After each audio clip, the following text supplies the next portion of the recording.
Hello everybody, ഇന്നിൻ്റെ കൂടെ ഹർഷ 2020 യൂണിവേഴ്സലിൽ പഠിച്ചൊരു കുട്ടിയാണ്. ഇപ്പോൾ കണ്ണൂർ മെഡിക്കൽ കോളേജ് പരിയാരം അവിടെ MBBS തേർഡ് ഇയർ വിദ്യാർത്ഥിയാണ്. ഹർഷ ഇപ്പോൾ 3-ാം വർഷം പൂർത്തിയാക്കി പരീക്ഷയ്ക്ക് വേണ്ടിയിട്ട് വീട്ടിൽ വന്നതാണ്. അതിൻ്റെ ഇടയിൽ അനിയനെയും കൂട്ടി എൻ്റെ അടുത്ത് വന്നതാണ്. അപ്പോൾ ഹർഷ നിങ്ങളുമായി സംവദിക്കുന്നതാണ്. ഓക്കെ. ഹായ്, എൻ്റെ പേര് ഹർഷ. സാറിനെ ഇൻട്രൊഡ്യൂസ് ചെയ്തല്ലോ. ഞാൻ ഗവൺമെൻറ് മെഡിക്കൽ കോളേജ് കണ്ണൂരിൽ തേർഡ് ഇയർ സ്റ്റുഡൻ്റ് ആണ്. ഇപ്പോൾ തേർഡ് ഇയർ കഴിഞ്ഞു, കംപ്ലീറ്റ് ആയി ഫൈനൽ ഇയർ ആവാൻ പോണു. എക്സാമിൻ്റെ ഇടയിലുള്ള ഗ്യാപ്പിൽ വന്നതാണ്. യൂണിവേഴ്സിൽ ആകെ മൊത്തം മാറിയിട്ടുണ്ട്. പെട്ടെന്ന് വന്നപ്പോൾ ഒരു കൺഫ്യൂഷനായി, ഏത് ഭാഗത്തേക്കാണ് തിരിയേണ്ടതെന്നൊരു കൺഫ്യൂഷനായി. ഓഫീസ് കാര്യങ്ങൾ, ലൈബ്രറി, മൊത്തം സെറ്റപ്പ് മാറിയിട്ടുണ്ട്. ഇൻഫ്രാസ്ട്രക്ചർ ആകെ മാറിയിട്ടുണ്ട്. ആദ്യം വന്നപ്പോൾ ഒരു കാര്യമായിട്ടൊരു ബേസ് ഒന്നും ഉണ്ടായിരുന്നില്ല. അപ്പം മാർക്ക് കുറവായിരുന്നു. പിന്നെ ഒന്നും കൂടെ ചെയ്ത്, പണ്ട് മുതലേ ഇങ്ങനെ ഡോക്ടർ ആവണം എന്നൊരു ആഗ്രഹം ഉണ്ടായിരുന്നു. അതുകൊണ്ടാണ് പിന്നെ ഒന്നും കൂടെ ചെയ്ത്. അപ്പോഴും നമുക്ക് എക്സ്പെക്ട് ചെയ്ത മാർക്ക് കിട്ടില്ല. അപ്പം ചിലപ്പം BDS അതൊക്കെ കിട്ടുമായിരിക്കാം. അപ്പം അങ്ങനെ ചേരാന്നാണ് വിചാരിച്ചത്. പിന്നെ AF പറഞ്ഞു ഒന്നും കൂടി നോക്ക്, അങ്ങനെ പറഞ്ഞുകൊണ്ടാണ് മൂന്നാമതൊരു തവണയും കൂടെ ചെയ്തത്.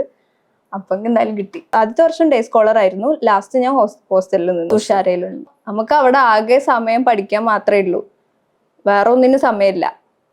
പിന്നെ വേറെ ഒന്നിനും സമയം പോവുകയില്ല. ഇവിടുത്തെ ഹോസ്റ്റലിലെ ഫുഡൊക്കെ നല്ലതാണ്.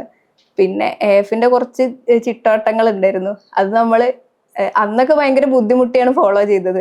നമുക്ക് പഠിക്കുന്നതിൻ്റെ ഇടയിൽ ഇത് ഒരു തലവേദനയായിരുന്നു അന്നൊക്കെ. പക്ഷെ ഇന്നും ഞാനത് ഫോളോ ചെയ്യുന്നുണ്ട്. എനിക്കിപ്പോഴും അറിയാം, AF ഇടയ്ക്ക് പറയാണ്ട് വിസിറ്റ് ചെയ്യും ഹോസ്റ്റലിൽ. നമ്മൾ റൂമൊക്കെ വന്ന് നോക്കും. റൂമിൽ ബെഡ്ഷീറ്റ് ഒരു ചുളിവുണ്ടെങ്കിൽ AF ചീത്ത പറയും. അപ്പൊ ഇപ്പോഴും ആ ചുളിവ് പോലും ഇല്ലാതെ ഞാൻ ബെഡ്ഷീറ്റ് വിരിക്കാൻ എനിക്ക് പറയാം. അന്ന് AF പറഞ്ഞിട്ടുണ്ടായിരുന്നു, റൂം നമ്മൾ എത്ര ക്ലീൻ ആൻഡ് നീറ്റ് ആക്കിയിട്ട് സൂക്ഷിക്കുന്നോ അത്രയും നമുക്ക് പഠിക്കാൻ ഒരു പോസിറ്റീവ് എനർജി കിട്ടുന്നു. അത് ശരിയാണെന്ന് ഇന്നാണ് മനസ്സിലായത്. ടൈം കളയാതെ നമ്മൾ പഠിക്കണം. ടൈം കളയുമ്പോൾ നമുക്ക് ആ സമയം മാത്രമല്ല പോകുന്നത്, നമ്മുടെ ഉള്ളിൽ തന്നെ ഒരു ഗിൽറ്റ് ഫീലിംഗ് വരും. അയ്യോ, അത്രയും സമയം ഞാൻ കളഞ്ഞല്ലോ. അപ്പൊ ആ ഫീലിംഗ് ഉണ്ടാവാതിരിക്കാൻ നമ്മൾ മാക്സിമം സമയം, നമുക്ക് എത്ര സമയം ഇരിക്കാൻ പറ്റുമോ അത്രയും സമയം പഠിക്കുക. കൂളായിട്ട് പഠിക്കുക, ടെൻഷനൊന്നും ആയിട്ട് കാര്യമില്ല.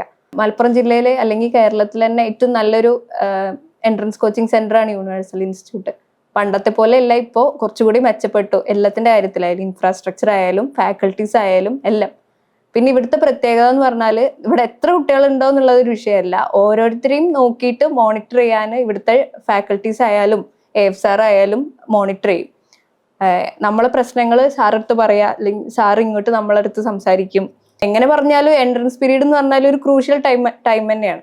അപ്പൊ നമുക്ക് കുറച്ചുകൂടി മനസ്സമാധാനത്തോടെ നിൽക്കാൻ പറ്റും. ആ ഒരു മോണിറ്ററിങ് ഒരു സ്പെഷ്യൽ ക്വാളിറ്റി ആയിട്ട് കണ്ടിട്ട് തന്നെയാണ് ഞാൻ എൻ്റെ അനിയനെ ഇങ്ങോട്ട് ചേർക്കണം എന്നുള്ളൊരു താല്പര്യം വന്നത്.